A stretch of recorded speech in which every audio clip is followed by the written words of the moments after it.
Millennial Podcast. We out here, gang. Y'all, we made it another week. You feel me? As D-Storm, another day, another challenge. We made it another week. Thank y'all for being with us. Thank y'all for being here, spending this time with us. If y'all are listening for the first time, this is a Social Millennial Podcast. Just a little kickback. We talk about stuff going on, stuff that matters to me, that mattered to me this week. Covering some things that might be well known, other things that might be a little bit obscure. For those of y'all watching, thanks for coming back. You feel me, fam? Thank you for spending the time with us. Thank you for deciding to put your eyes onto the screen. Thank y'all so much. I appreciate it. Every minute, every second counts. Now, make sure if y'all want to show y'all support, like, subscribe, review. You feel me?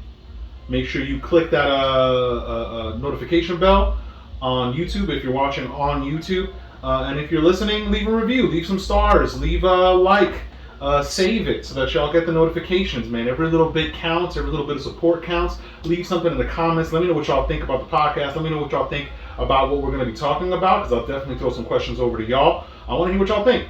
And make sure to let us know how you're feeling. Let us know what y'all want us to talk about. Maybe if y'all want us to do certain kinds of content, certain kinds of episodes.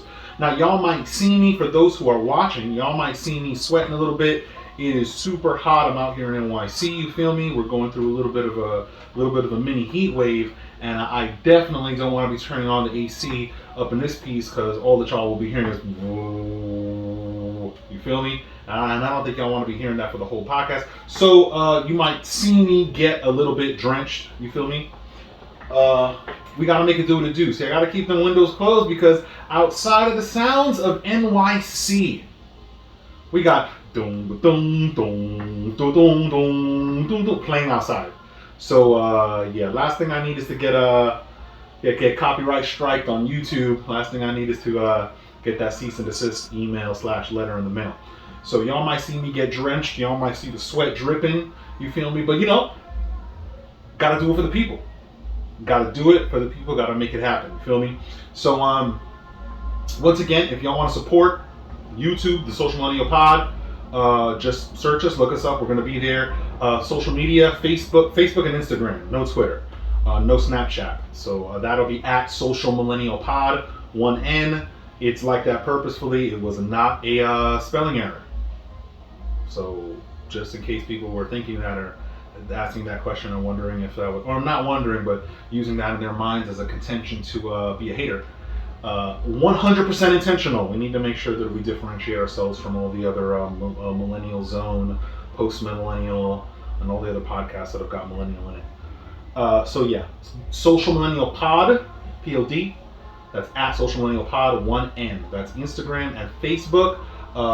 Where available, the links will be down in the description. Please support, go follow, go like, go subscribe. For those of y'all watching, if y'all want to listen to us, on the morning commute, on the evening commute, during the workout, we're at we're served at most everywhere podcasts are served. So you can get it Google, Apple, Spotify, etc. But thank y'all so much. And here we go. So it's been an interesting week, most certainly interesting, as it seems to have always been, week after week after week. COVID dropped, and just everything's been on another level. Like as a friend of mine would say, out of control. It's been out of control. As a cousin of mine would say, reckless. It's just been reckless. But excuse me. But we made it through. A lot of interesting things going on. Tokyo Olympics being done. I saw the closing ceremonies. It was super cool. Super cool how the Olympic flame was like in a pod thing, and it like closed up and turned off. It was pretty cool. I like that.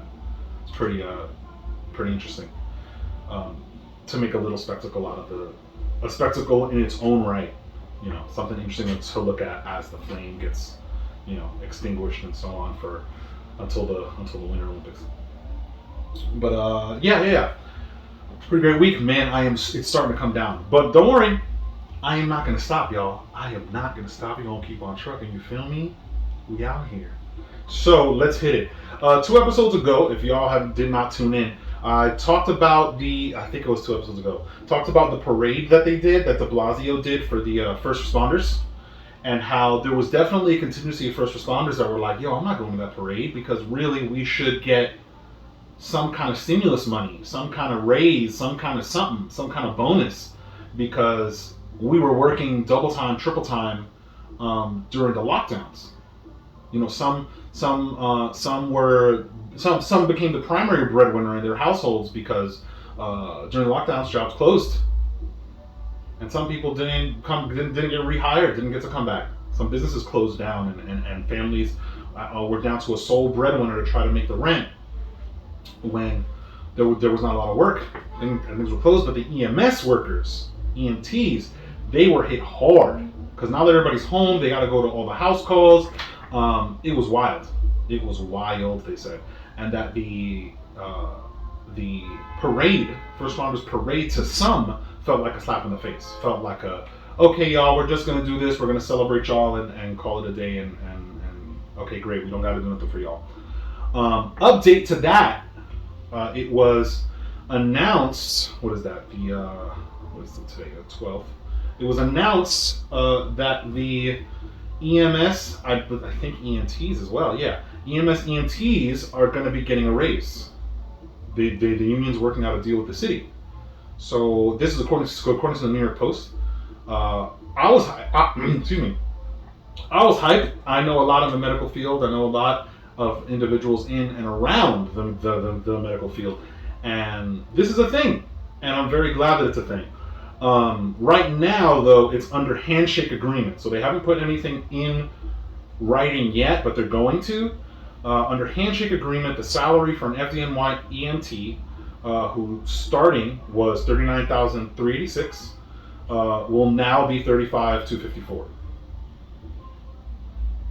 You feel me now? It's a little less than a $2 above minimum wage, because that would end up being like $16.95 per hour. I think they should get paid more, but this is a step in some kind of direction, right? As a mentor of mine would say, something is better than nothing, I guess.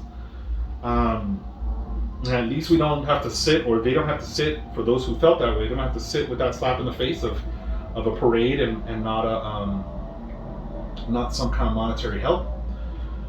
The article goes on to explain that EMTs with 5 years on the job will be up to $68,700, and FDNY paramedics, FDNY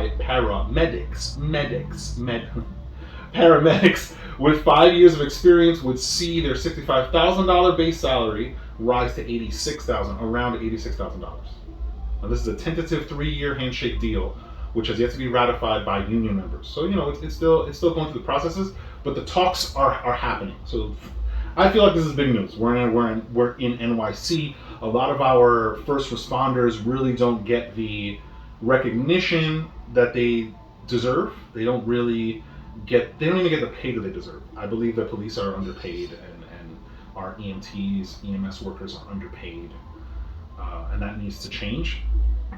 For the time being, we got a little something, 3-year deal to bump those salaries up. So as that goes through and they vote that, we'll see if it ends up just looking like that, or if they bargain for some more.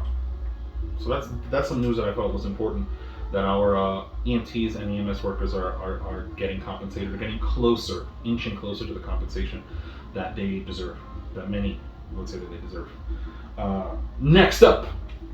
I said that was according to the New York Post, right? I think so. As always, the links will be down in the description, so everything that we talk about. We are also, interestingly enough, let's see, what am I going to talk about here? Let's do, for those of you who grew up during the MTV Jackass era, which I did. For those of you who were into it, which I was, we've got what is supposed to be the final Jackass movie. I cannot believe that they got these guys back. Wow. I can't believe Johnny Knoxville came back, MTV coming back to make this thing happen. Pontius coming back to make this thing happen. Wee Man coming back to make this thing happen. And Bam came back to make this thing happen. If y'all haven't heard, there is a lawsuit right now pending against Paramount, Johnny Knoxville, and others over, I believe this new movie's called Jackass Forever. Yes, Jackass Forever. There's some trailers already out for it. Y'all can go check that out. It looks wild, super cathartic. Seeing these guys older now, Steve-O pulling up after everything that all these guys went through to come back and kind of make this project. It's real, I know it's, dudes figuring out creative ways to do things that hurt themselves, but, if you grew up with that show, oh man, I remember the show. It's cool. It's cool to see. We had skateboarding becoming an Olympic sport for the first time. My era, my generation, and now we have another Jackass movie, and so I was pretty stoked about it. But Bam is suing Paramount, right? It's Paramount. That's distributing, producing. Yeah, Paramount, Johnny Knoxville, etc. His lawsuit is because there was sort of a health and wellness agreement attached to his contract for this movie. Because Bam is one of the founders, one of the creators of Jackass. He's in not just in front of the camera, but also as a creative behind the scenes, creating all the scenarios, all the ways that these guys, kind of creatively hurt themselves. He creates a lot of these things together with Johnny and others. And so there was a wellness agreement attached to his contract for this film, and according to what's gone on, because I believe Knoxville has gone on the record talking about it, and the rest of the crew were just like, they took him off of the film because he was in violation of his wellness agreement.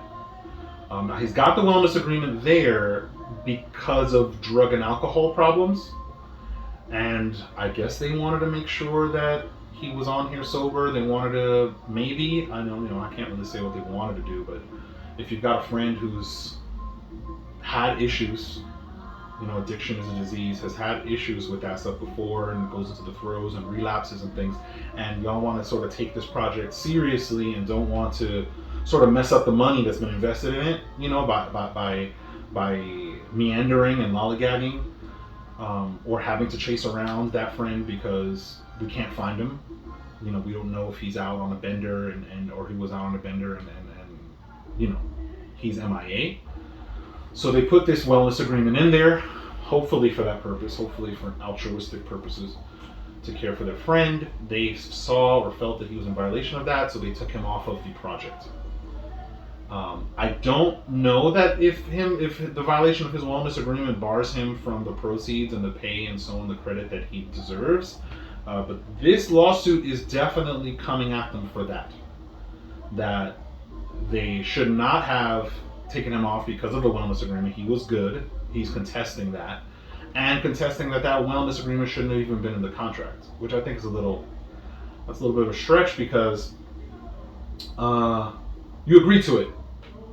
You pulled up before anything even happened, before pre-production happened. You sat down, read over the contract, wellness agreement. You said, I am good, and you signed there. So I don't know about that part of the suit. We'll see what happens there. But he's really, this has created a rift now. The suit claims, and this is according to Deadline, the suit claims that, quote, while Margera was in a rehabilitation facility in 2019, Spike Jonze, his producer, and Knoxville, his co-star, accosted him and coerced him into signing the draconian agreement. And then Paramount, also according to Deadline, Paramount terminated the contract in August of 2020, citing a violation of the wellness agreement. Quote, wellness agreement. By then, after Margera already had it's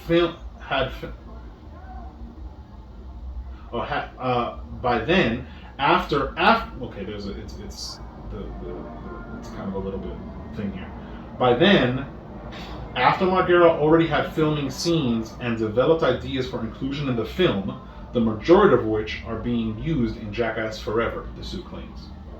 So it's probably, or it seems like he had stuff done, signed the contract, had stuff done in pre-production.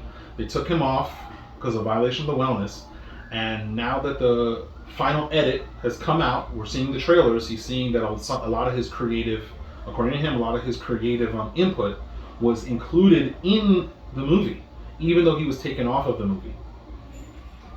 And I think maybe they feel that that should not happen and that he should still get compensated. Very, very interesting. If you're mourning to ensure he took the cocktail of pills, the Paramount medic pills that left him physically. Okay. The suit claims, quote, defendants went so far as to employ a doctor who FaceTimed with Margera every single morning to ensure Margera took the cocktail of pills that Paramount's medical team prescribed to him. Pills that left him physically and mentally drained, depressed, and a shell of his former self. Interesting. Very, very, very, very interesting. I really want to see what's happening here. What's going to come of this? For those of you who follow this, for those of you who enjoyed Jackass for what it was back in the day, maybe saw some of the other movies, because I never got to see Jackass 3D. Yeah, it's tough to see. I mean, these guys are longtime friends, many years, many years. So it's tough to see these guys have issues and a rift and so on, especially after Ryan Dunn died way back. Yeah, I was sad a little bit. I was sad when I saw that headline that there was some stuff going down. I had heard about the tweets and things and messages and statements, official statements that were made by Knoxville and so on, that they just, they want him to go and get well and so on and so forth. And they wish him well, that they're trying to help a friend. But we're going to see, man. It's a slippery slope. It's a slippery slope sometimes when you go into business. Sometimes. It's a slippery slope all the time. When you go into business with friends and with family. Some even have that motto, don't do business with family. Or with friends. Never. I know it's sad. It's a little bit depressing. I like to see those guys after everything they've gone through separately and together to just be good, just be cool with each other and not necessarily feel slighted. But yeah, that's a thing that happened, and I hope they get through it. I hope that by the end of it, through some miracle, that they're not there's not crazy bad blood that kills their friendship with each other for the rest of their lives. Something like this could, I know people who don't talk to each other for less, who decided not to be each other's friend for less, who let each other fall off the map for less than this. So I just hope that they're on it, and that business is business, and they go through it, whatever they got to go through with their business transactions, but that they still stay friends afterwards. And it's a tall order to hope, but I was there when these guys were younger and on MTV. And just on some handheld. They scored a show and handheld camera. My name's Johnny Knoxville. We're watching Jackass, Yeah. So hopefully they can come out of this well. And so, I don't think I'm going to hit politics yet. I do have one politics story. But on the science tip, ka-ching! Yeah, we be out here talking science. We be out here talking mathematics. I know some of y'all don't want to hear about school. Some of y'all don't want to hear about mathematics, but I know that there's cool. I am also a history guy. I really like history, anthropology, the sciences. Really super deep down. If you sift in there, I'm a scientist at heart. Awesome thing that happened this week. Babylonians used the Pythagorean theorem. Scientists seem to have understood. That the Babylonians used the Pythagorean theorem 1,000 years before it was, quote, invented in ancient Greece. They found a tablet that is the earliest example of applied geometry, which is what? It's a 37-year-old clay tablet. This is according to Live Science. A 37,000, no, not 37,000, a 3,700-year-old clay tablet revealed that the ancient Babylonians understood the Pythagorean theorem more than 1,000 years before the birth of the Greek philosopher Pythagoras, who was widely associated with the idea. The tablet, known as SI.427, was used by ancient land, or they kind of extrapolate, was used by ancient land surveyors to draw accurate boundaries and is engraved with cuneiform markings which form a mathematical table instructing the reader on how to make accurate right triangles. The tablet is the earliest known example of applied geometry. The tablet dates between, I'm assuming this is according to carbon dating, between 1900 and 1600 BC in what is now Iraq, and it was a French archaeological expedition first excavated the tablet, right, 1894, and is currently housed in the Istanbul Archaeological Museum. But it is only just now that researchers have discovered the significance of its, wow, yo, that's wild. So they had this tablet was excavated in 1894.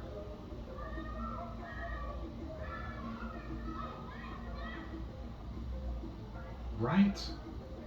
A French archaeological expedition first excavated the tablet, which dates to between 1900 and 1600 BC. Yep. In what is now Iraq in 1894. It was excavated in 1894, and niggas did not know what it was for at the time, and did not know all the way up until now. To talk about science, to talk about discovering and figuring out and sleuthing out and sort of teasing out what things are and what our past is. It's wild. We can study and study and study archaeology, anthropology, and so on, and there's still so much that we don't know about what went down back then. That we excavated something that had cuneiform on it, had the lines on it, but we did not understand what it was. We did not understand its significance until now, 1894 to 2021. My bad. So 2021. Fam, that's wild. It just, I don't know. Things like that blow my mind. It just we don't know. As much as we do what we can to think that we know things, there's so much that we don't know. So much that's deeper, that goes in, that's sifts and in between and all the way at the bottom. So many foundational things that we just don't know. Some things we can't know. Things that we just don't know. All of those hundreds, right? 1894, hundreds of years to 2021. That we did not know that this little tablet, and once again, links will be in the description, that this little tablet were equations on on how to make proper right triangles. Wild. All the way up to this point, we understood Pythagorean theorem. I don't even think, people weren't even looking to see if it was any earlier. If that level of mathematics existed earlier than the Greeks. And clearly it did, by a long time. Now at this point, we don't know who developed it. Because who knows how long those mathematical principles were in circulation before that. We're talking about 1,000 years before Pythagoras was even born, the Pythagorean theorem existed. Mind-blowing. Mind-boggling. Wow. Let me know in the comments, where applicable, y'all. How do y'all feel about that? What are things in history that blow your mind? That cause you to look at our modern world and just like, whoa. Let me know. I definitely like to talk about it on the podcast. Now we are going to... Nah, I'm not going to get political yet. Nah. We are going to hit film and movies. My guy. Actually, no. I'm going to get political because I want to do some things with that. With what we'll talk about with film on this podcast. Y'all, immigration. We're going to talk about immigration. Hot topic. Hot button issue. I know there are some senators, some congressmen that have been trying to start articles of impeachment on Biden for dereliction of duties. They're starting sort of their compilation to put together articles of impeachment. Part of that dereliction of duty has to do with the border, has to do with just when we say dereliction of duty, that he has abandoned his post in that regard. I've got so many theories about it, just immigration on its own, in terms of what the, not just the ramifications, but what's behind, what may be the goals behind the movements that the government is making, and namely the administration, the presidential administration, is making in regards to immigration, and what they're trying to seems what they're trying to set up. I won't talk about those deep theories. Maybe that's another podcast. Maybe that's a whole other show. But according to CBS News, y'all, CBS News, Biden administration increases border deportations and prosecutions to deter migration. Now, I will give the disclaimer before I talk about this. Before I even touch on this, because I know, hot button issue. I believe that it is not a good thing for someone to cross the border between countries without going through the proper channels. It's not a good thing. That's where I sit. Not a great thing. And this is the norm for most, I guess, first world countries, second world countries on our planet. You gotta go from France to Germany, you gotta go from XYZ. You've got certain identifications that show who you are, where you're coming from, why you're coming through there. I mean, we've got passports, so on and so forth. If you want to stay in a certain country, you might want to consider becoming a citizen of that country. There are people who have dual citizenships, etc., etc., etc. Individuals who, sneak across borders, even of first world countries, without their proper documentation. They're not citizens. If they're found out, they're caught, they get deported. And that's just what that is. It's a point of law. It's a point of keeping, trying to put some kind of organization on this thing, so things don't just run amok. We don't lose track of people, so on and so forth. I also understand that it is true that the American immigration system, for lack of a better term, the American naturalization system, I guess, is very much so bloated. Very much so needs to be completely overhauled. Needs to be completely streamlined. It has been extremely neglected. So much red tape, so much bureaucracy, just so much. And it's just been overlooked and overlooked and overlooked and not touched and not touched and not touched.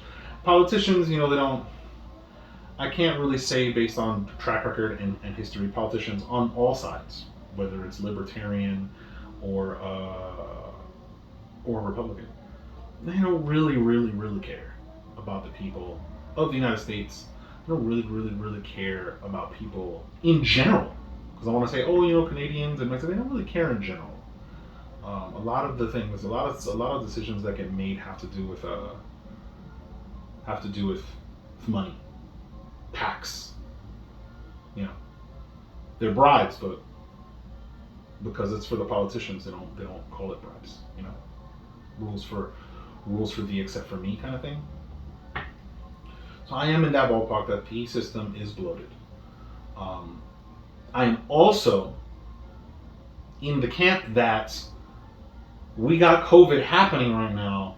It does not bode well for some kind of control over COVID or dealing with COVID.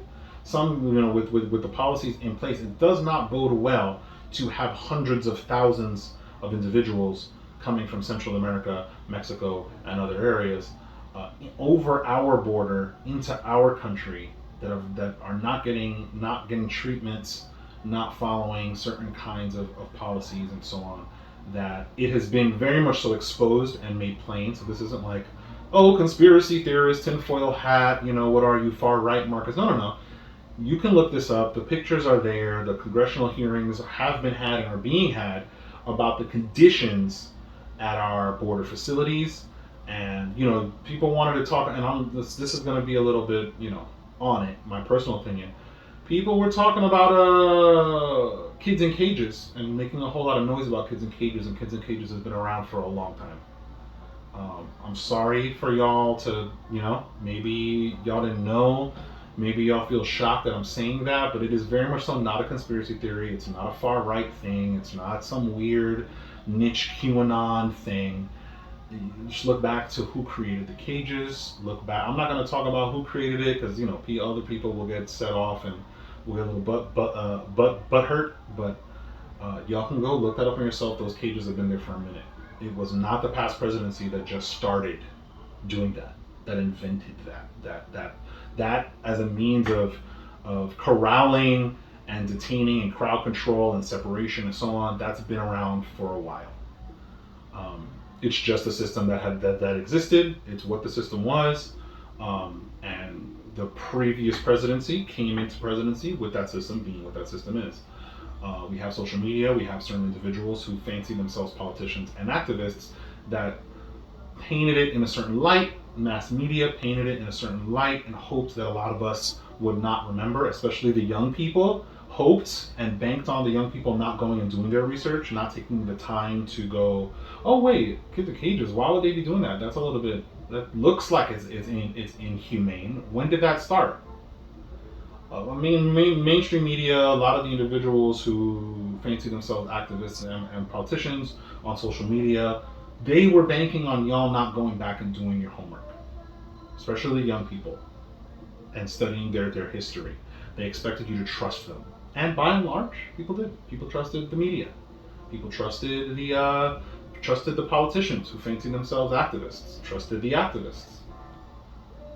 And so the vitriol came down very heavy, where I kind of think it was a little unmerited in that respect.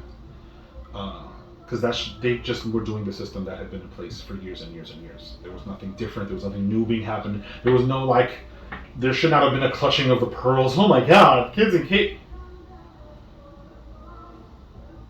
If you do your homework, you're gonna see who actually put that together, and it may not gel with what you think about that president. But so now, right? We got all the kids in cages. People were doing the vitriol, past presidency, previous. Those cages never got torn down. I want to let y'all know now. Now it's not conspiracy theory. Y'all can look it up. Pictures, everything, boots on the ground at the border. This year, current.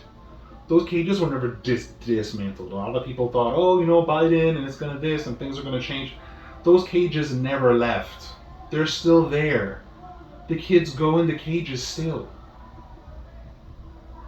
Now, do we want to think about the vitriol that we gave that might have been a little bit unmerited to the previous presidency, considering this new president that's supposed to be like the woke president or for us or the lesser of two evils, and a lot of people voted for Biden because he was the lesser of two evils.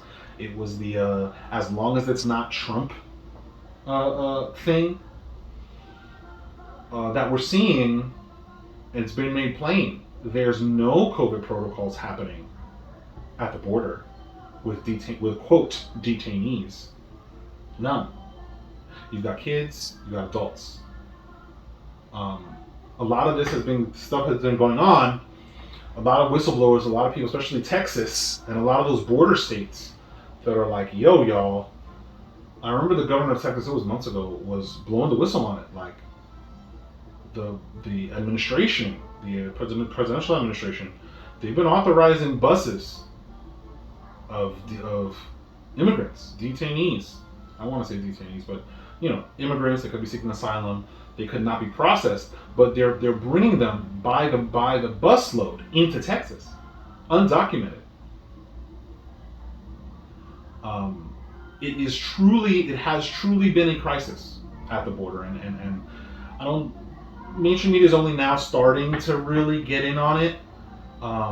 Hundreds of thousands of interactions at the border, a day, a week. Right now we're record high, and it's record high that's above what would be the influx during the summer months that usually happens. We're 2, 3, 4, 5 times those interactions.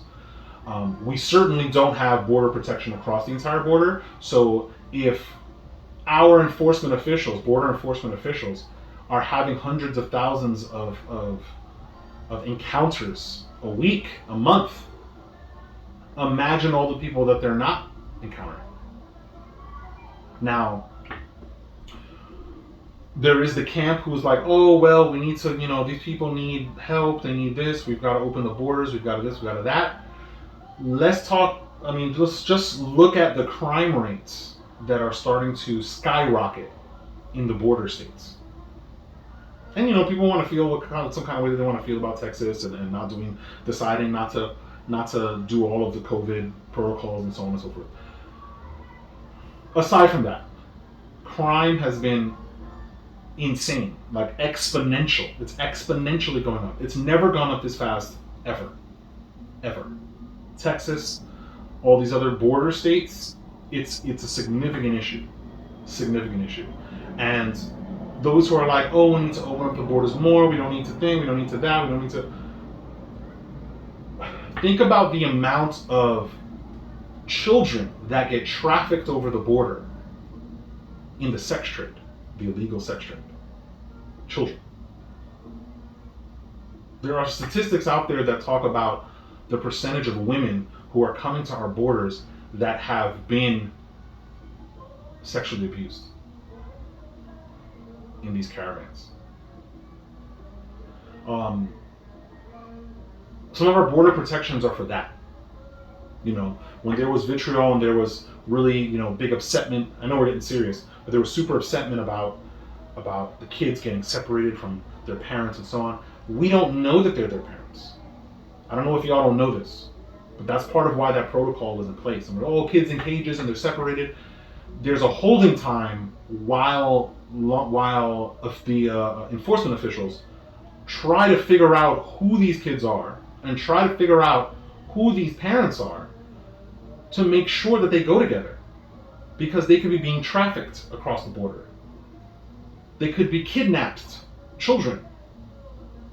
They could be criminals. The parents could be criminals fleeing murder charges. We don't know.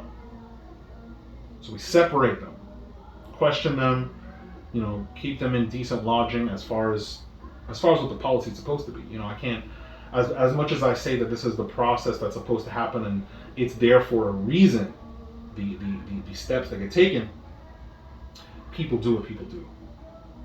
There are good, upstanding individuals, and there are individuals who look to game the system. There are law enforcement officials who are abusive people, law enforcement officials who have mental issues and take those issues out of their life and their mentality on these people. And that's not a thing that I condone. However, it is still a reality because humans are human. They're going to be that. We're going to get a good person and we're going to get a horrible person. And that's just what happens. It's sad, but it's the truth. The truth. That doesn't mean that the steps are bad. That doesn't mean that the rules that we have in place are not good things inherently. It means that when you've got people administering the policies, administering the steps and the rules and looking over it, when you've got people that are not good people, not good things happen. I don't think we should blame the policy for that. Now, there are places where we can blame policy, where there are holes in the policy, and we address those. But by and large, I'm of the ilk that is not against policy in and of itself for the sake of. We see what are the merits, what is good about it, what are the good results, and we keep what's good. We shore up the holes and shore up what is bad about it. So now that I've gone through that, the story, this headline via CBS News, previously the administration seemed to, off the record, be down with relaxing the borders. I think that was part of Biden's platform. sort of relaxing the borders, revamping the policy, coming up with something going on, getting the kids out of the cages. Now, of course, as a politician, you know how that is. Campaign promises, you know how that is. I don't think I have to explain that. So I say off the record, like off the books, out of the public eye, it seems like the movements that they made were pro-open border. And the world was watching to see what president got elected, what man got elected. Namely, the Latino community, the entire world, because we're getting illegal immigration happening from around the world. Let's not get it twisted here. There are individuals coming from overseas, going to Mexico, and then traveling up to cross over the border of Mexico. Look that up. That is a real thing. It's not a conspiracy theory. Not a conspiracy theory. Yeah, very open, and individuals around the world saw Biden's rhetoric during the campaign, during the debates, as if I become president, if I get elected, then you can come, and we won't turn you away. You may not become a citizen, but we're not going to turn you away. So you had all of these people in droves, and at first, the Biden administration, when grilled on it, because finally mainstream media decided to grill the Biden administration, Biden and Kamala, finally, because in the beginning there, Biden could do no wrong, even though there was a lot of stuff that was happening that was very shady, that they didn't want to depict as shady, or they didn't want to report on it. A lot of those executive orders were not really great things. The headlines made it sound like they were good things, but a lot of changes were made that we're going to see a lot of very negative effects of, for the sake of wokeness, for the sake of public opinion, public perception, as PR moves. Yes, so at first, the mainstream media didn't want to talk about the border, because Biden could do no wrong, he's supposed to be the woke president. They didn't want to report on the craziness that was happening. It had started right from election day, right from when he got announced as the president and inaugurated. It was nuts, but they weren't reporting on it. Then it got too crazy that they could not help but report on it. And they grilled Biden, and they grilled the administration and Jen Psaki, and they were just like, oh, it's just there's an influx this time of year all the time. And I forgot the interview. I wish that I remembered what the interview was specifically. The interview was like, 500,000, 600,000 people is not the usual influx at this time. What are y'all going to do about that? They had nothing, because they had no intention of having anything to do to answer to that.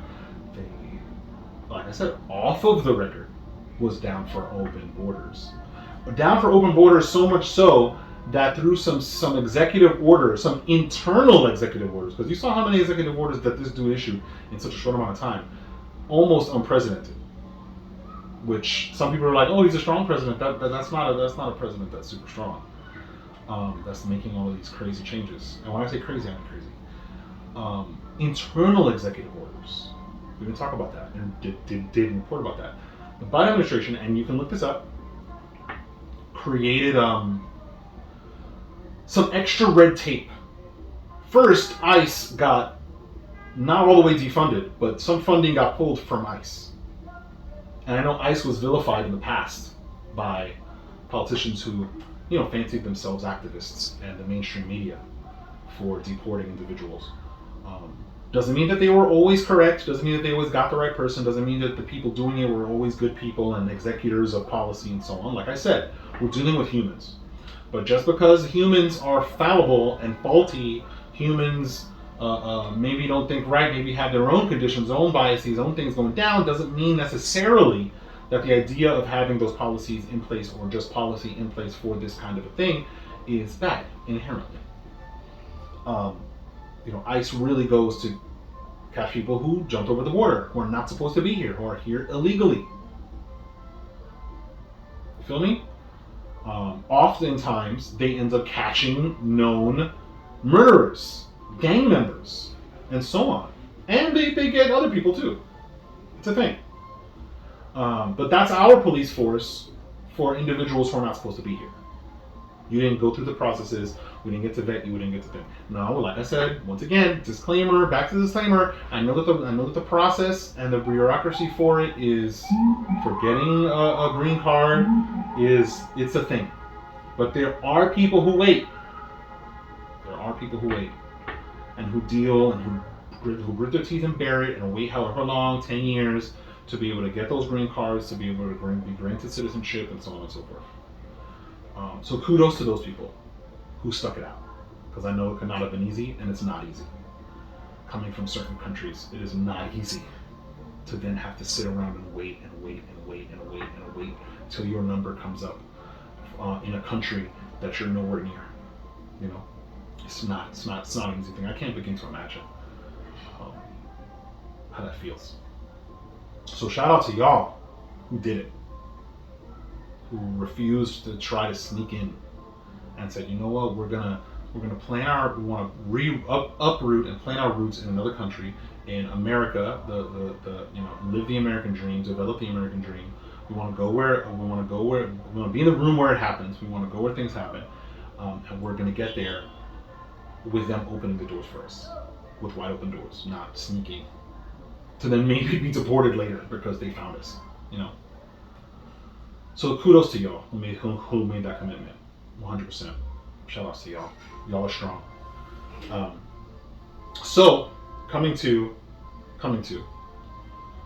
Biden internal executive order placed a certain, after sort of defunding ICE a bit, so now ICE is sort of a shadow of what it once was, added some extra bureaucratic steps to them being able to get a warrant and execute the warrant to get someone who is suspected or known to be in the country illegally. And some individuals in Homeland Security complained about it. ICE officers complained about it, the internal executive orders, because by the time they're able to get the warrant or the okay, the individual in question that was a suspected or is a known individual who is there illegally is gone. They leave. They disappear into the wind. As an example, to show an example that sort of off the books, this administration has been lax and favoring some kind of open border. And so we got to this point now. You know, I think y'all saw saw it on the headlines of things. Kamala going down to was it Guatemala or something like that, and the protesters there, and her telling them like, "My guys, don't come. Like, don't come.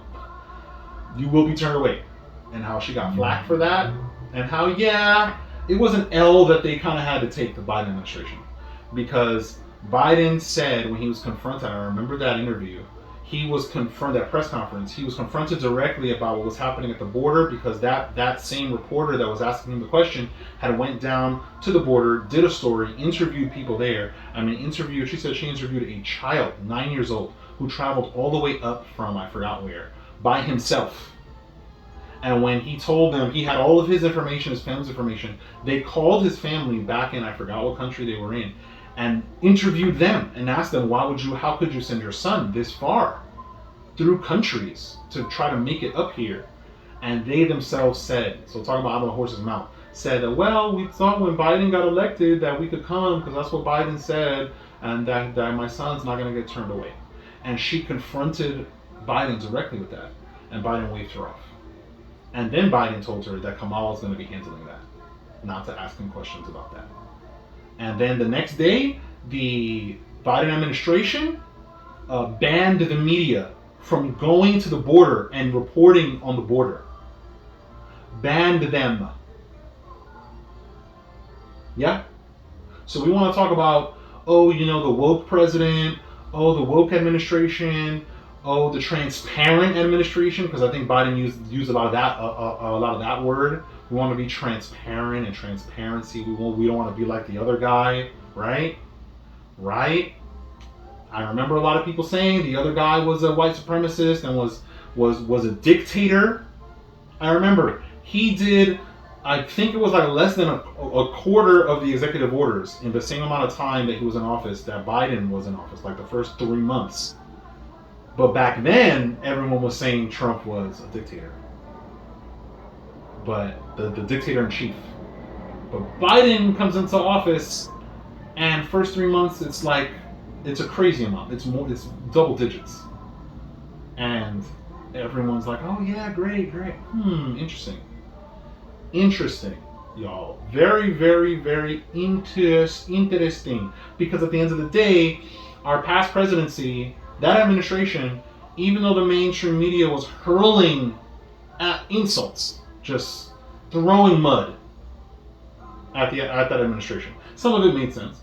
Most of it didn't.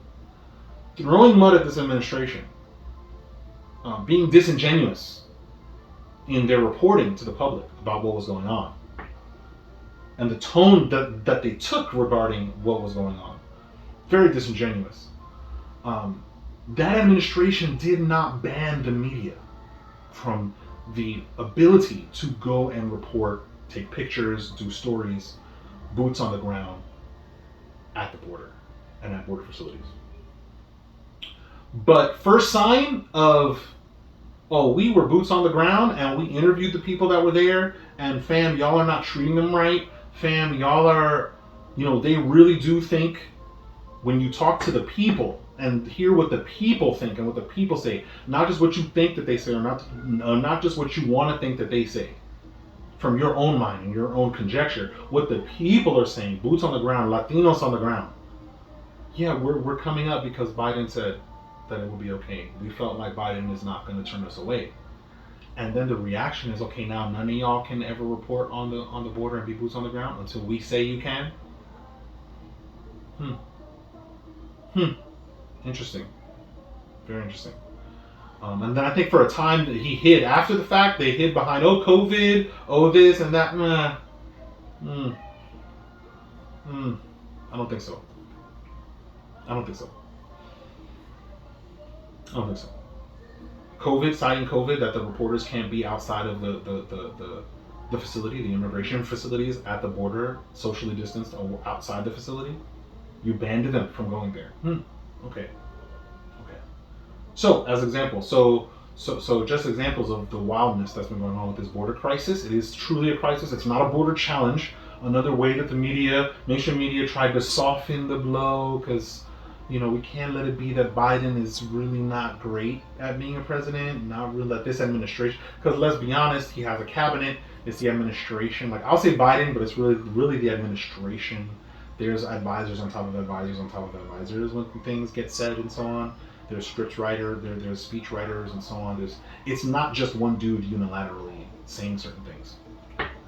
The president's got power, but he doesn't have that much in that way. He's not a dictator in that way. Never was. Even Trump, as much as everybody wanted to say, oh, he's a dictator in chief, oh, he's the... No. The things that he was doing, things that he was saying had to be vetted through certain people. And when he was bullheaded about certain things and wasn't necessarily following certain advices, he was called out on it. And didn't do or get to do the things that he said that he wanted to do, because he can't do whatever he wants. Same thing with Biden. Except that right now, with this administration, like I said, the woke administration, this isn't just me calling it that. It's out there. We can't, the mainstream media, we have to baby Biden, we can't make him look bad, we can't, quote unquote, So they called it a border challenge for so long. A border challenge. It's like, what? When it was kids in cages, it was a national emergency. But we're getting hundreds and hundreds and hundreds and hundreds and hundreds of thousands above what we should be getting of encounters at the border. And this is a challenge? Nah, B. Nah, my guy. This is a crisis, most certainly. So I think now they've come around to calling it a crisis, because it truly is a crisis. So, to this headline, Biden administration increases border deportations and prosecutions to deter immigration. It's about damn time. For the safety of the people that are crossing over, that are seeking asylum, for the safety of the border states, Crime is skyrocketing in those places. It's on a different level, never skyrocketed like that before because of immigration. The amount of people, the hordes of people coming that are crossing the border illegally too. Like, it's not even just the busing; it's crossing the border illegally. And so, crossing the border illegally, and no COVID protocols getting obeyed. So you got people in cages that are sitting next to each other.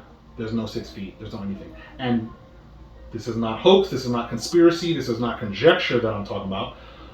Look up. I think Forbes has it. C-SPAN.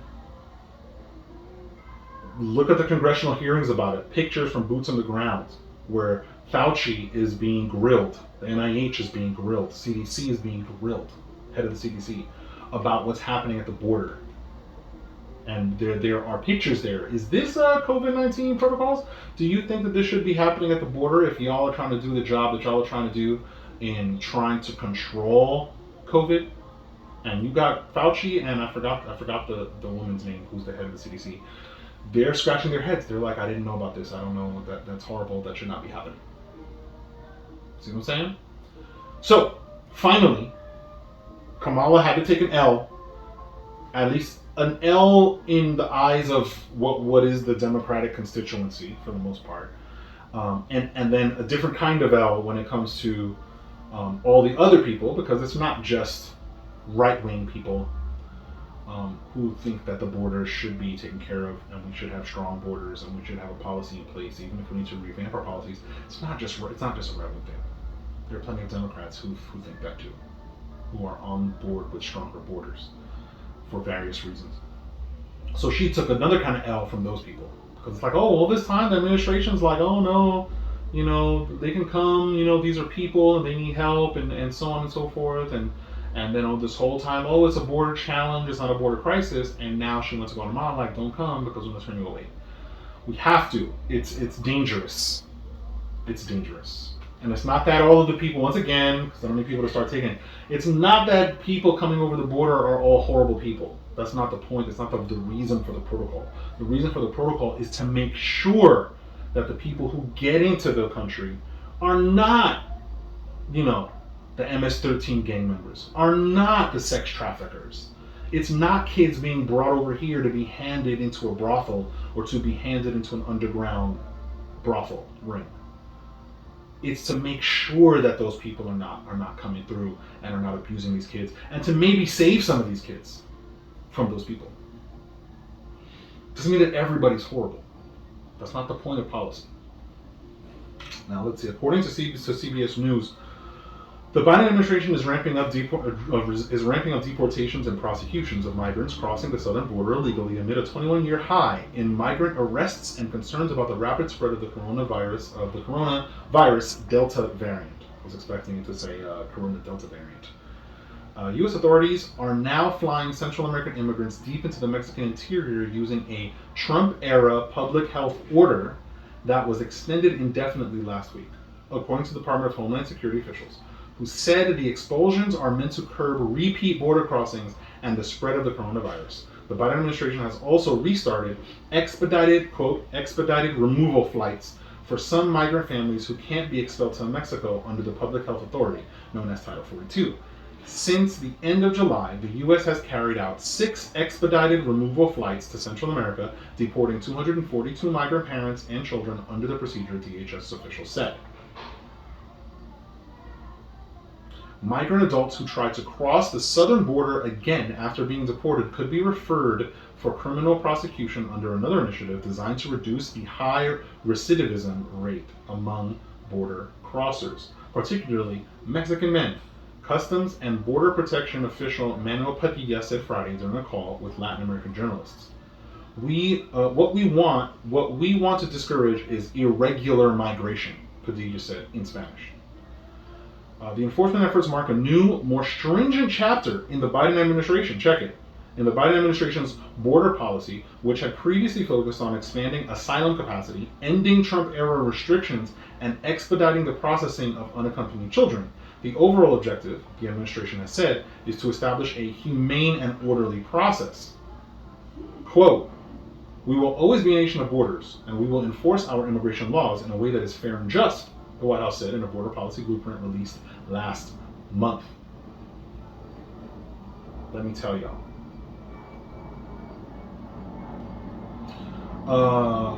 Here's another part of this. U.S. agents along the border with Mexico likely made 210,000 migrant apprehensions in July, a monthly total not seen since the year 2000, according to preliminary figures. About 80,000 parents and children traveling as families and 19,000 unaccompanied minors, an all-time high, were among those taken into U.S. border custody last month. That's last month alone, y'all. I want to read this entire article just because it's wild. It's wild because it's about time that certain things get done. Because people had this orange man bad Trump derangement syndrome thing. We're buying into it for so long, but not seeing the policy. You know what I'm saying? So like, people are not going to accept a certain thing if it comes from a certain person. But if someone else does it, they're going to accept it from them. It's that kind of thing. So we had all of these, because see, they're bringing back Trump era.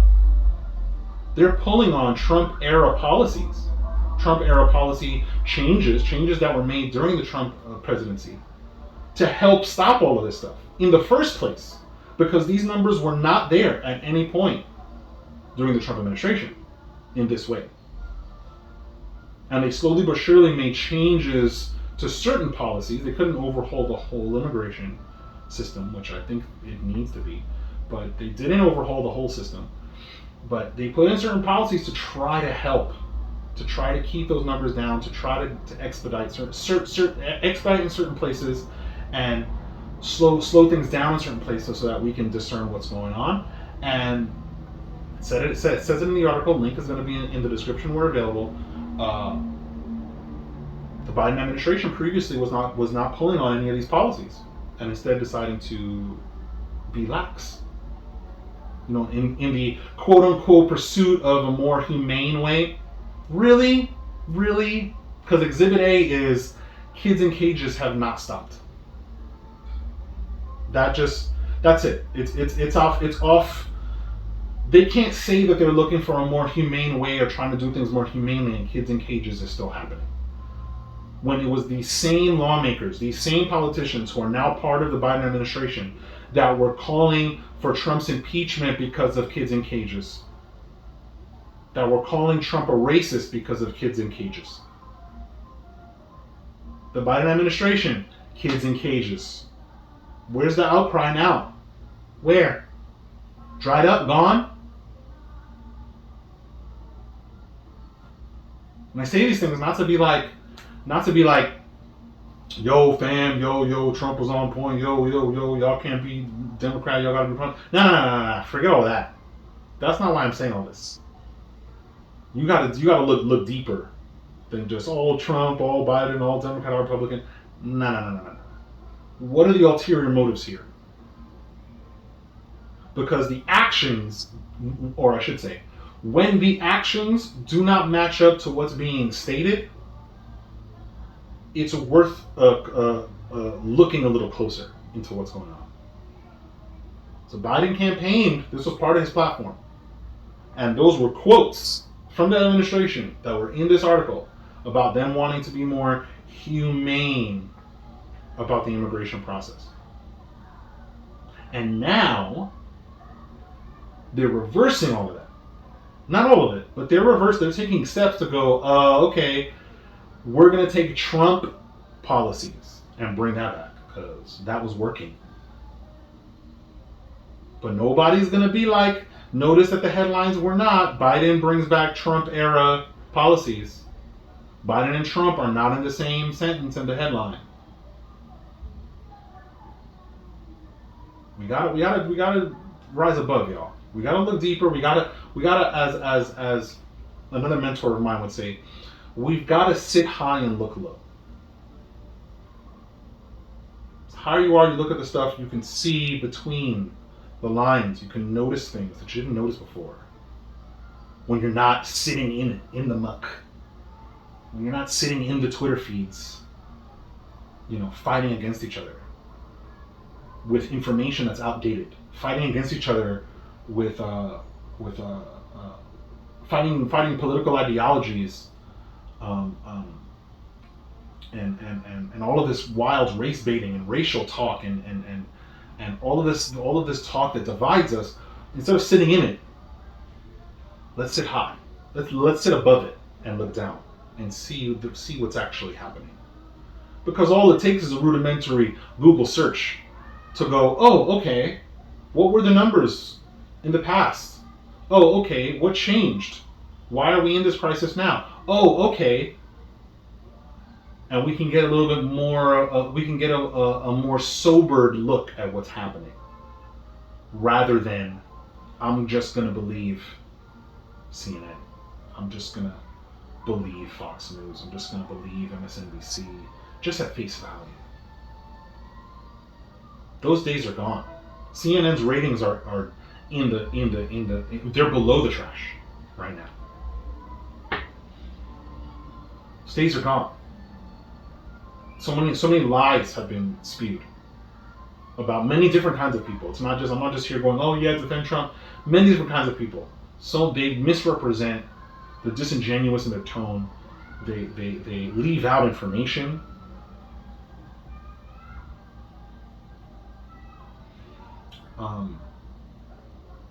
Yeah. So I'm glad that somebody in the administration is starting to wise up, and maybe starting to sit high and look low and go, man, maybe we don't need to be trying to politicize all of this stuff, and we don't need to always be all of the time us against them, Biden versus Trump, who's better. Maybe we just need to start trying to do things for the good of the American people. Feel me? Maybe we just need to stop politicizing, stop indirectly spitting in the face of the civil rights movement and the equality movement. Maybe we need to stop making it about race and start making it about people and humans and caring for one another. Because I bleed red just like you bleed red. I feel pain just like you feel pain. I have urges. I want to take a wife. I want to love my loved ones just like you do. So maybe we need to stop it. Yeah, really at the crux of it, Republican and Democrat, two different ideologies of how to get to a solution. What the methodologies are to get to a solution. We can't let those ideologies, we can't let those structures of thinking, so to speak,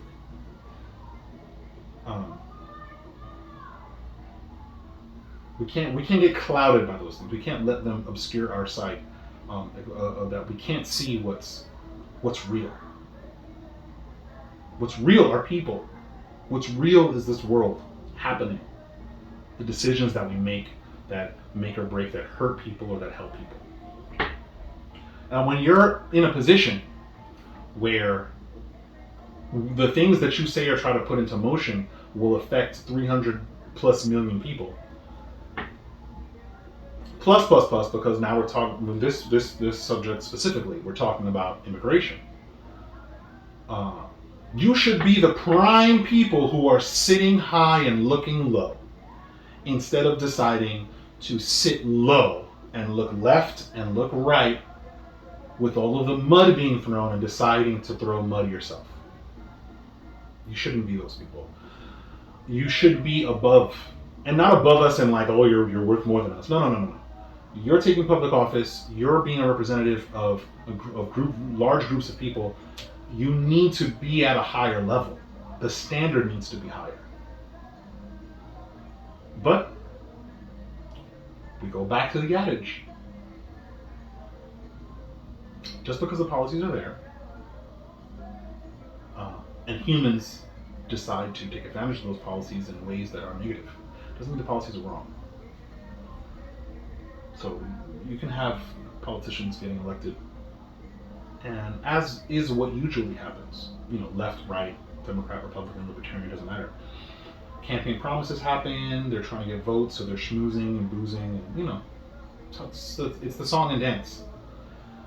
I don't know if y'all hear the music behind me. You know, we got a little bit of some filler music from the streets of New York City. The same song and dance that happens, where we get the campaign promises and oh yeah, this is a good person that's trying to do for our bet, and then really that's not the case. Really, there are a lot of pockets that they have to.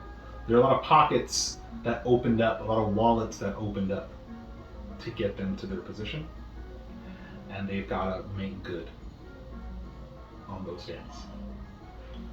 And so, usually, the campaign promises go out the window for what the real world is. And it's just people being people. We'll get politicians that might want to do good and with all of their heart, but can't. Lobbyists and PACs and super PACs that will come against them. You've got a whole bunch of other individuals in office, in Congress, in the Senate, you know, that are just not great people. That are those politicians, those individuals who are representing us, that are out for themselves. It's not about the people of the United States. You know, it's about whatever agenda that's got to get pushed at that time. Shirts versus skins. You know, I'm on this team, so this is the agenda that this team is pushing right now. So that's what I'm going to push. It doesn't matter if it helps the American people or not, and it's a shame. It's a shame. But for one thing, I can say that I'm thankful that maybe there's some sanity among the administration, among the Biden administration, the current presidency. There is some semblance of sanity. Someone there that's saying, let's sit high and look low. And yeah, these are Trump era policies, but they worked. The numbers were good. So let's see if they'll try to help bring us back to a good place with this immigration thing. It's very interesting. Y'all, sound off. What do y'all think about this sort of breaking news? How they're switching up their approach, as they should have done a long time ago, in my opinion. They should have never changed from the Trump era. I think things shouldn't have gotten taken away. It would have been a good place, a good even place to revamp, to begin to overhaul the system. Listen, I'd be here applauding the Biden administration if they overhauled the system and streamlined the system, because it's backlogged like crazy, like insanely.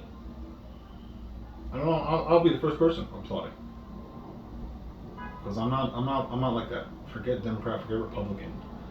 If you're doing things that are going to help people, isn't that why you're supposed to be in office? Isn't that the whole point? You know. So I'll applaud anybody. Doesn't matter, Republican, Libertarian. If it's helping people, if it's for the good of the American people, if it makes sure that we've got a place that we can call home and we can chill and we can rest easy, Republicans, Democrat, doesn't matter to me. In my humble opinion, you feel me? So yeah, what do y'all think? What do y'all think about this? Do y'all think it's whack that they're going back? Do y'all view this as them going back on their word, and oh, now we're not going to do open borders, and y'all feel bad about that, even though crime is skyrocketing in the border states, like it's a significant issue? Or are y'all like, yeah, it makes sense, do something about it, because they weren't doing nothing about it before? Sound off, let me know. Sound off where applicable. You know, comments, wherever y'all can comment, you feel me? We want to hear what y'all think. Now, into some entertainment news. Blah, blah, blah, blah, placow. Placow, yeah. I don't know why I'm making all these weird noises. So, streaming has been a thing. We talked about the lawsuits. I think we did. The Black Widow lawsuit. That's a thing. If y'all haven't seen it, look it up. Scarlett Johansson and her parent company that loans her services out sued Disney for breach of contract, because she apparently was not getting points on the back end for Disney Plus. They did not say when she did her contract to do Black Widow with Disney to get paid that they were going to put it, not exclusively, but that there was going to be day and date and a simultaneous Disney Plus and theaters, and she didn't get the bonuses that she felt that she should have got, or it put her bonuses in danger, because she gets bonuses for if the movie does a certain amount of money, like if it does well, she gets extra money on the back end, and I think she has points on the ticket sales too, which means that she gets a percentage of the back end. I don't know what else, but I think that's what they let on, or what it seems. And doing it day and date on Disney Plus put that in danger, as seemingly as a result, because we don't really know the Disney Plus numbers. As a result, Black Widow had like the craziest drop off, I think, in the history of movies. Now, I think it had a drop off for other reasons, not just Disney Plus, but we'll talk about that another time. As the lawsuit, as the news on it progresses, as we get more updates about what's going down. So just a backstory. Warner Brothers, HBO Max, they did something a little different than Disney. HBO Max was ahead of the curve. They got ahead of things, where they announced that they were going to do all of their I think it was all of their 2020 slate of movies that they were going to release is going to be released in on both HBO Max and in theaters, day and date, right? Now, what that triggered, because they said this super early, and it was super controversial. The theaters were tight about it. But what ended up happening was that the actors in all of these movies that were on that slate, they came back to come and try to like sue them early. So sort of like what Scarlett Johansson's doing, but they all were trying to do it early with HBO Max and Warner Brothers. Warner Brothers was like, listen, we got you. And so they just started amending contracts. That's it. So before the movies came out, like on the slate, they started amending the contracts and going, okay, you're going to get this much points. We're going to, if you don't get points, then we're going to give you extra money. We're just going to pay you out X amount of money. That's satisfactory for the amount of thing for the subscribers and things. To sort of compensate, to make up the difference of what might be a purported box office drop-off because of COVID and because of the day and date on HBO Max taking away from the movie theater box office. Movie theaters might be locked down and closed down again. So we're going to give you some money, or we're going to give you points on the HBO Max backend to compensate for that. And they did that. And so now they're sitting pretty, sort of pioneering what the changes may be, like showing what the future is going to be when it comes to contracting talent for films, the studios, and what they're going to have to include in their contracts. So HBO Max / Warner Brothers, who owns it, they were ahead of the curve. Now, that's the sort of the backstory, brings us to the news this week. AMC, the movie theater chain, and Warner Brothers have agreed to make movies exclusive to theaters for 45 days. I believe this is going to take place in 2022. According to The Verge, AMC and Warner Bros. Have struck a deal to have the studio's movies stay exclusive to theaters for 45 days instead of being immediately available digitally.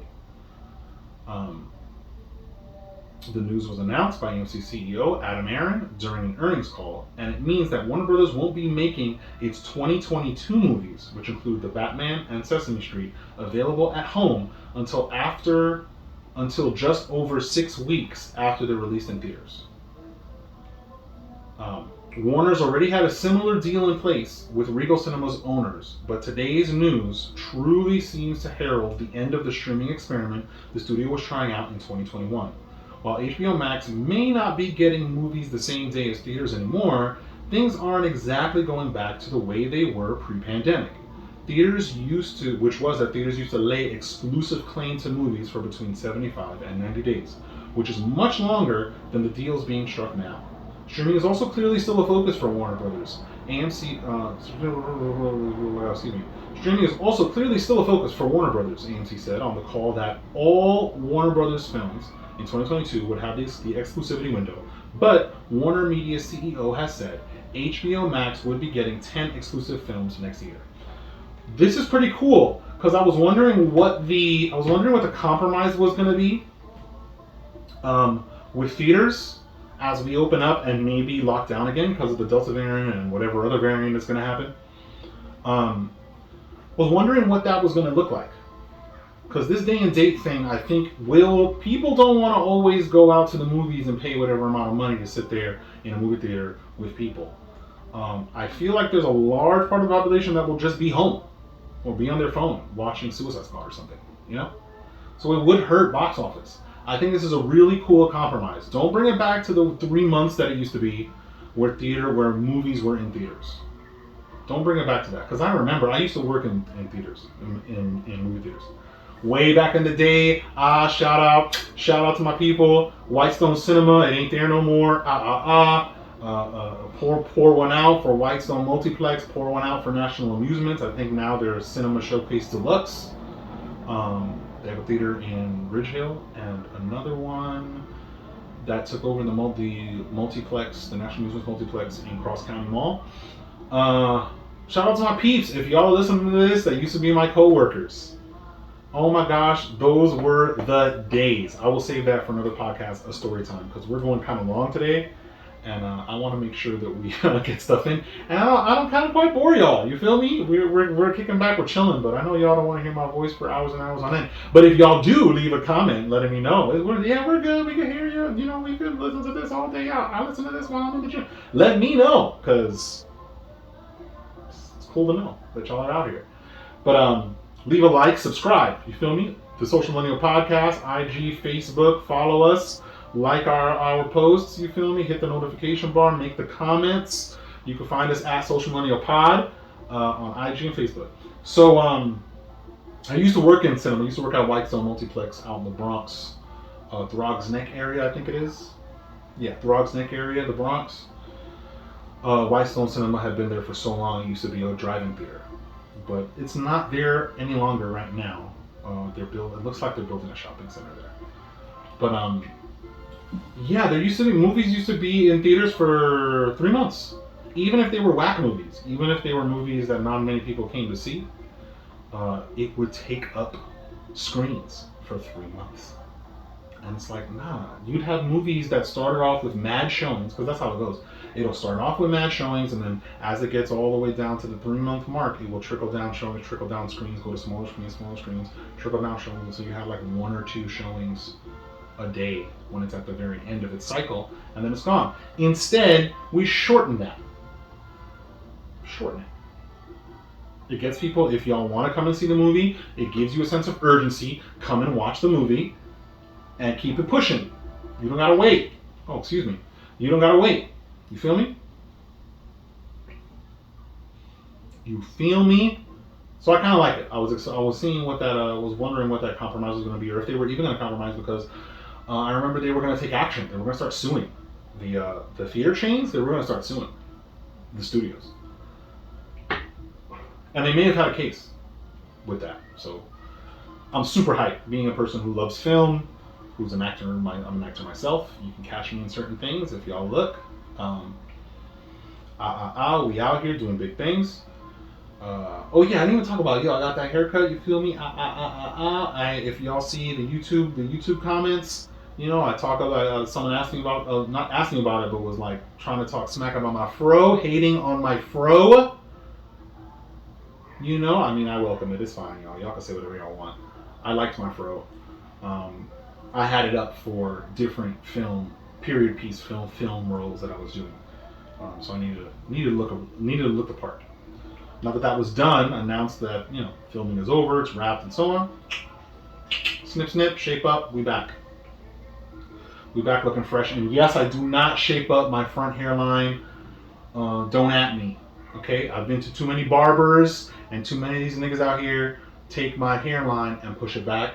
And I'm not about to do that. I'm not. Because you push that hairline back enough and it don't grow back. It don't come back. It don't bounce back. So I'm not going to do it. Leave my natural hairline. Let it just be what it is. If I got to do it, I got to do it when it comes time. If I got, you know, there's some money involved and, you know, there's some contracts involved, then I will do the full shape up again. I used to do the full shape up way back in the day. Don't do it no more because niggas used to mess my stuff up. You feel me? But yeah, I need to talk about it. Haircut. Looking clean, hopefully. Man, it's hot. Whew! Anyway, we're almost done here, y'all. So I'm glad that AMC got this compromise going with Warner Bros. I hope that Disney follows suit and everybody else starts making contracts, so that we don't get any other lawsuits and the theaters maybe feel a little bit more at ease in terms the theater owners in terms of their business not tanking. You feel me? Let me know what y'all think. What do y'all think about this thing? Did y'all like going to the theaters and the theater experience? Because I know I loved it. I know I still love it. I was at the theaters last week and a half ago, and before that, it was amazing. I loved it. I mean, nobody was there, but I like that too because I can just talk to the screen and enjoy. You feel me? But yeah, I love the theater going experience. I feel like it's invaluable. Like I can't get away from it. I don't ever want it to die completely. But what do y'all think? Are y'all like, yeah, I'm good. I could just be home, put it on my TV stereo system, my 8.1, 7.1 surround sound system, and just watch the latest movies from the comfort of my home. Let me know if y'all like that. Sound off. What do y'all think about that? And so, I don't know if y'all can hear that. I don't know if it's super loud and disturbing and annoying on the mic. Bam! That might have been a whole lot of noise. My bad, y'all. I'm trying something new. So, we've reached the end. However, let me give y'all some... I didn't do recommendations last week, but I'm going to do my recommendations this week, and it's going to kind of be a review. Y'all, I saw the Suicide Squad, and it's fire. Absolute fire. Like, absolute fire flames. It's rated R, so, don't bring the kiddies. If you're going to bring the kiddies, you got to be with them, You do what you want with your kiddies. It is rated R. It is blood. It is gore. James Gunn got to do whatever he wanted to do. He said that. The studio let him do what he wanted to do. Unlike Disney, and he broke it down in a cool way that he felt that he should have been bringing it down like this before. It's a better way to explain it. But it's not so much that Disney's the most controlling or Marvel. It's just the way that the hierarchy is. Usually you have a producer, you've got the studio that's separate from the producer, and so on and so forth. And you've got certain people will have their hands in the pot and others won't. With Warner Brothers, they said, do whatever you want. They approached him, they called him after he got let go from Guardians of the Galaxy, which I thought was trash. It was whack. Those tweets were like 10 years ago over that. He was trying to be an edgelord. Like, who wasn't being an edgelord back in the day? I'm sure we could find crazy tweets or crazy Facebook posts from everybody 10 to 15 years ago. Just the culture's different. What's acceptable now what was acceptable then is not acceptable now. That's just the way culture works. So I thought it was trash that he got booted.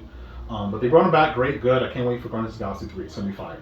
But they approached James Gunn because, if y'all remember, not a lot of people are talking about this, the first Suicide Squad was like Justice League, was edited and messed with the studio wanted changes so that it could be more like, not like Deadpool. A lot of people are saying, oh, so it could be more like Deadpool. No, because then it would have been rated R. To be more like Guardians of the Galaxy. That's what they were trying to get the motif of, especially with those trailers. I don't know anybody who will actually go back, but I try to keep track of these things. You go back to the original Suicide Squad, the David Ayer Suicide Squad, in the Snyderverse, and the first trailer was dark and gritty and brooding.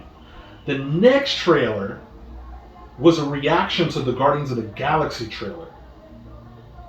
So if you put the Guardians of the Galaxy trailers up next to the first Suicide Squad trailer from 2016, I think, they're two different movies.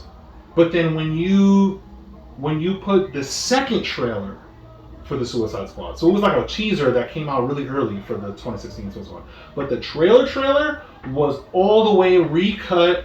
They had rainbow colors. They changed all the marketing. They had Queen. They paid for the Queen music, the Bohemian Rhapsody. They put that in there to try to be kitsch and cool like Guardians of the Galaxy was. So the whole time, no one's talking about this in their reviews, which is interesting. They were trying to make the first one be like a Guardians of the Galaxy kind of thing. They wanted it to be appealing, which is why they didn't give it the R rating. They gave it the PG-13. They wanted mad people to show up to this, and I just think it was wrong. They should have let a David Ayer's cut live, let it be dark, let it be what it was, because it's the Snyderverse. But just like Justice League, they saw what Zack Snyder's Justice League was, and they were like, nah, this is super depressing, this is super dark, we need the Avengers, or we want that Avengers money. So everything happened with Zack Snyder, that happened. Zack Snyder was able to exit, whatever that story was, or however they want to tell it. They brought Joss Whedon, give us that Avengers money. That's what that was.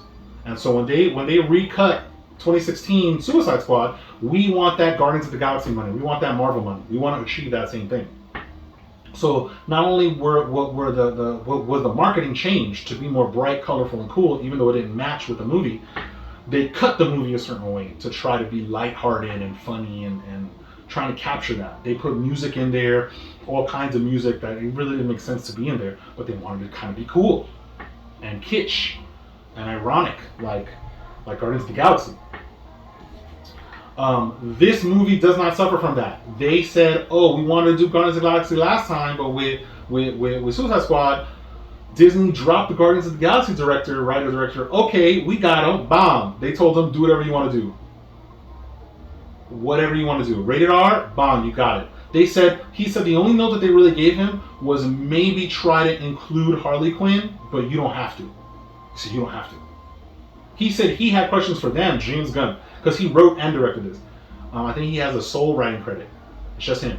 He wrote this and directed it. In the beginning, he said he had questions like, do you want this to be a continuation of what was before, of the David Ayer, of the Snyderverse, or do you want a reboot? Do you want a movie? They said, do whatever you want to do. It can be a reboot, it can be a reimagining, it could be a different movie. Just write it and hand it in.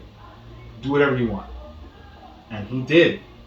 And I think they didn't give him a... Anyway, I started by saying he explained the difference between Marvel and DC Warner Brothers really, really well. In that DC Warner Brothers, it's separated. The producer is the producer, the studio is the studio, the writer-director is the writer-director, and only certain people have certain notes to give you. Marvel's the other way around, not the other way around, but it's different in that the studio is the producer. So he said, a lot of people don't know this, Kevin Feige has a lot to do with the final product of all the films. Not only is he delivering a lot of notes to the director, a lot. Changes, ideas, things, but he's also in the editing room. He's a heavy hand in the editing room. So how these movies, what the end products of what these movies are, is definitely a baby, a Kevin Feige baby. So, yeah. Which puts things into perspective, because I remember, for y'all who follow, Ant-Man, not Ant-Man and the Wasp, Ant-Man was originally going to be directed by Edgar Wright. And I thought that was a match made in heaven. Ant-Man, Paul Rudd, comedy, heist movie, Edgar Wright, oh, it would have been beautiful. For those of you who don't know, Edgar Wright is the director of Scott Pilgrim vs. the World, starring Michael Cera. He is also the director of Baby Driver. So 2 very prominent movies. Y'all can go back and watch that. Pretty fire. I'll put links, well, not links in the description, but Baby Driver and Scott Pilgrim are very stylized movies. Edgar Wright has a very specific style, and it is fire. I loved it. It was well suited for Scott Pilgrim, well suited for Baby Driver, and I think it was going to bring a really cool element to Marvel, to the Marvel landscape. But alas, remember, this dude, James Gunn, was like, the producer is the studio. And when it comes to Marvel Disney. So they couldn't creatively, I don't think it was fighting, but creatively it didn't gel. And so Edgar Wright was out, and they brought someone else in to, I forgot the guy's name, to direct Ant-Man and the Wasp. But yeah, that aside, not that aside, it was great. James Gunn got to do what he wanted to do, and it came out fire. I hope he does another one. James Gunn, if you're out there, Warner Brothers, make that deal, because James Gunn can turn Suicide Squad into something fire, parlay it into something fire. Especially let it come out after the Flashpoint movie, which is going to be coming out. They're still filming, I think. I don't think they've wrapped on principal photography. It's coming out after they retcon the whole Snyderverse, which is, I think, that's what they're going to do. They're going to retcon it, retroactively reconstruct whatever it is. They're going to retcon it, so we're going to get a cooler, edgier main movie universe, and I think that's fire. So wait until they retcon it, and then have James Gunn come back and do more Suicide Squad movies, because this was fire. Y'all need to watch this movie. My favorite parts of this movie. Am I gonna do spoilers? No, I'm not gonna do spoilers. I will say, I know it's out on HBO Max, it's out in the theaters. Y'all probably have already seen it for the most part because of streaming services, but I don't think I'm not gonna spoil it. John Cena, fire in this movie. Idris Elba, flames. Margot Robbie's Harley Quinn. Harley Quinn has been getting annoying. I feel like Harley Quinn has been annoying since Suicide Squad, the first Suicide Squad. I didn't like Margot Robbie. I'm going to admit I did not like Margot Robbie as Harley Quinn in Suicide Squad. I didn't like her in Birds of Prey. This movie, Margot Robbie was made to be Harley Quinn. This movie has sold me. Why? Because the character was put into the hands of a competent writer and a competent director who knew what they wanted to do, what they wanted to depict, and who had a love for these characters. He had a love for these characters, and the actors had love for these characters.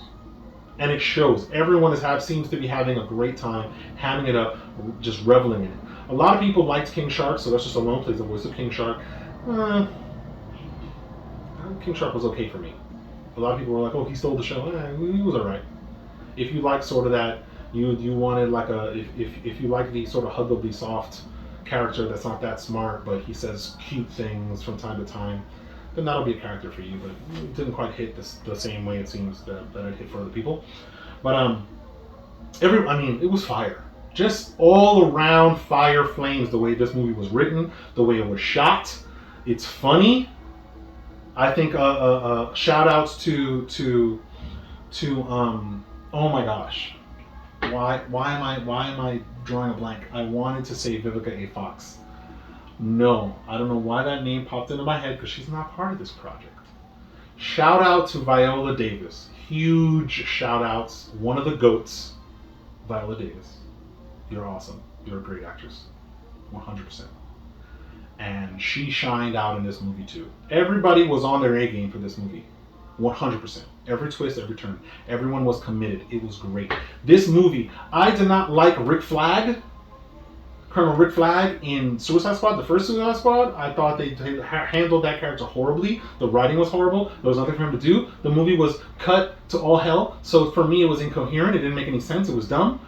This movie, Rick Flag had a soft spot in my heart in this movie. I liked Rick Flag. I identified with Rick Flag. The dude who's the military guy, who has lifelong military. His character is he knows Idris Elba's character in Bloodsport. They're old buddies from a long time ago. He's the one that recommended Bloodsport.